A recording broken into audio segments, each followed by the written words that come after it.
Hapo usiingilie. Bwana asifiwe. Na huo ni upendo uliodidimia, ama ni upendo uliokufa, ama ni upendo wa midomo. Haleluya, Bwana asifiwe. Hauwezi sema unampenda mtu wakati hauna uwezo wa kujitoa kwa ajili yake, wa kutoa kitu chao kwa ajili yake. Huo ni upendo wa uongo. Haleluya. Watu wengi wanasema wanampenda Mungu. Mchungaji akiuliza anasema wangapi wanampenda Mungu, wanaweza kainua wote vidole juu.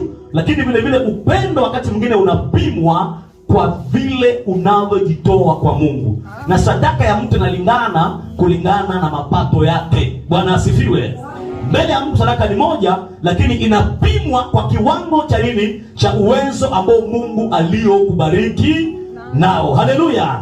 Biblia inatuambia kwenye Methali 3:9 kwamba mheshimu Bwana kwa mali yako. Hapa mwandishi wa kitabu cha Zaburi anaprecise mheshimu Bwana kwa nini? Kwa mali yako. Maana alipotoa ile andiko, maana palikuwa watu wanamheshimu Bwana kwa kuimba, kwa kumtukuza, yote ni sawa na sio vibaya. Lakini pia wanapokubariki, jifunze kumheshimu Mungu kwa nini? Kwa mali zako. Anasema na kwa malimbuko ya mazidio yako, kwa malimbuko ya mazao yako. Maana yale ambayo Mungu anakupatia malimbuko ni wale ni ile matunda ya kwanza ambayo